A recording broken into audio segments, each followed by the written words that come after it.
Hello everyone and welcome back to my channel. In today's video, I'll be sharing with you some tips on how to pass the CFA Level 1 exam in 2025. With the changes that have been with the CFA program, now we have the CFA Level 1 exam offered more than one time, which means that we have a lot of students signing up to write the exam. And so today I want to share some strategies that you can implement, some practical tips that you can implement to increase the chances of you passing the exam. So first thing that I want to share is if you decide to sit down and write the CFA Level 1 exam, please make sure to sign up as soon as you can, and please make sure to basically take advantage of the early registration fees. I don't know if you're aware, but with the CFA program, there are different registration periods. You have those the early registration period and you have the late registration period, which means that depending on when you sign up, you will pay two different prices. And of course, the sooner you sign up, the cheaper it will be for you in terms of registration fees, exam fees. And of course, if you wait too late, then you'll be paying a lot higher.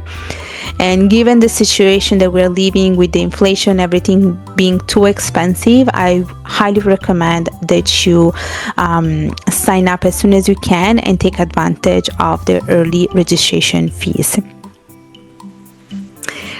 Once you're signed up, the second tip that I would suggest is start studying as soon as you can. The earlier you start, the higher are the chances of you passing the exam. I always recommend to give yourself at least 6 to 8 months of preparation, given that the CFA program is very, very demanding.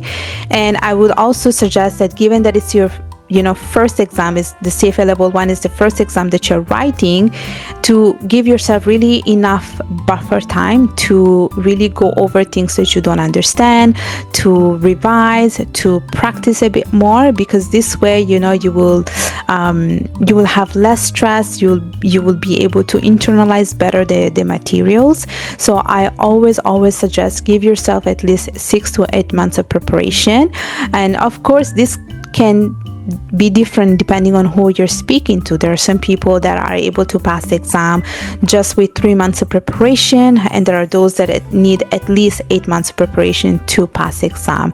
This depends on your educational background, but it also depends on your career. Like if you are studying, then if you're just studying full-time for the CFA program, of course, less time is okay. Maybe 3 months is enough for you. But if you're working full time, then you will probably need at least 6 to 8 months of preparation, because the materials are demanding and you want to make sure that you know every single thing inside out.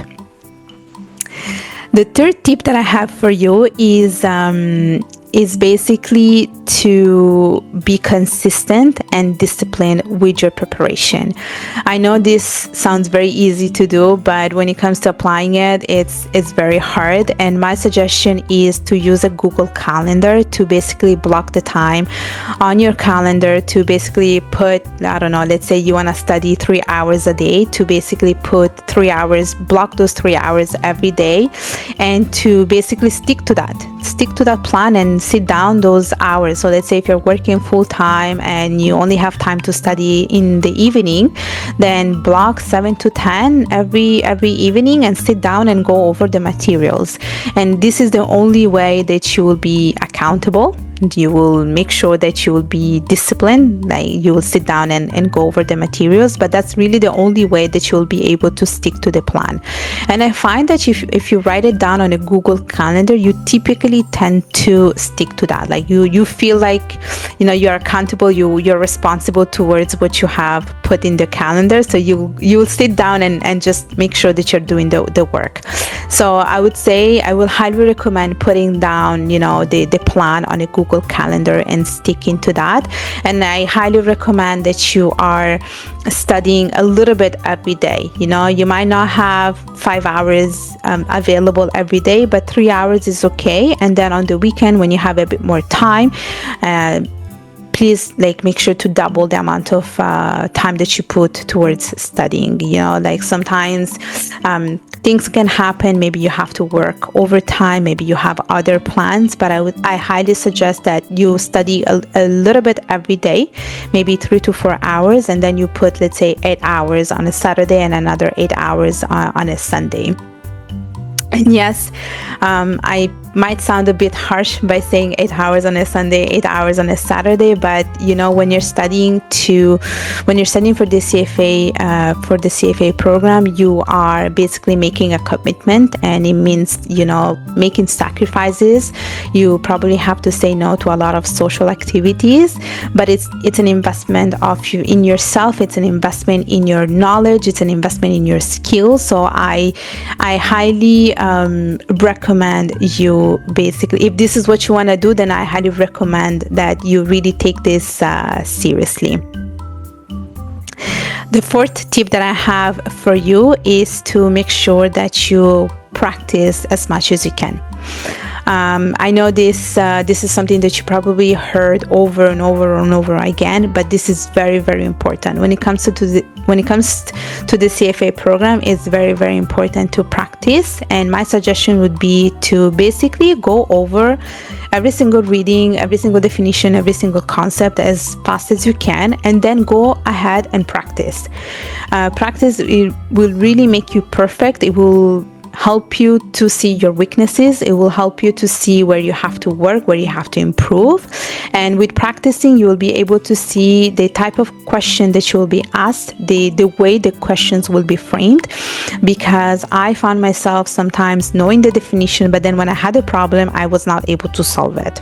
And all the problems that you'll be facing when you practice will be of quantitative and qualitative type of problems.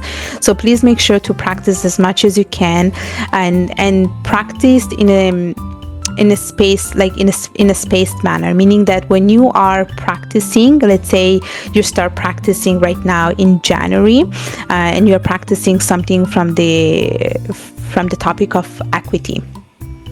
What I would suggest is that when you practice the first time, maybe you will have a lot of trouble answering the question, but let's say you practice the same problem the next month, you will find that it will be a lot easier, because you have seen it the first time, but also because you have internalized a lot of the content, and you better are able to connect all the different definitions, all the different formulas, so you'll be able to tackle the question in a much easier way than the first time. So I always recommend practicing, but also practicing in a spaced manner. The other tip that I have for you is know how to use your calculator. I think a lot of people take it for granted that we all know how to use the financial calculator, but it can come with its challenges, because sometimes we might find it difficult we might not know where to press when it comes to changing from beginning to ending and vice versa, and you need to know how to change that, because you might have to solve an annuity problem. You might have to find the present value, the future value. And so I would say that it's the financial calculator will come very, very handy when you are basically practicing the problem, solving the problems. And you want to make sure that you know how to use the calculator, because you want to save on the time. You want to save some time when you are solving the problems, when you're writing the exam. And if you know how to use the calculator, like you don't need to use pen and paper to solve the problem. You will not have time to do that. You will be stressed, you'll be nervous during the exam. So make sure to know how to use the financial calculator inside out. And there are so many resources out there on YouTube that show you how to change the function from beginning to ending, how to find the interest rate easily, how to find the present value or the future value. The other tip that I have for you is please do not skip any content when you are studying for the CFA Level 1 exam. And this goes back to the fact that I said earlier, like, please give yourself enough time to study, because you want to make sure that you're covering everything from A to Z. So make sure that you're not skipping any content. Even when you don't have time, try to do a little bit those chapters that you decided to skip, because you never know what you could be tested on during the exam. It could be really anything, and you don't wanna miss on the chance of passing the exam. You put the time, you put the effort, you put the money in it. So please make sure that you are going every single thing. You do not skip any single reading or material, because you really do not know what will be tested. You really do not know what you will be tested on during the exam. So these are all of the tips that I have right now. If you liked this video, please make sure to like, comment, and share. And please let me know if you want to know something more about the program. If you want to know if you want to know more from me, please let me know in the comments below, and I'll be happy to answer them.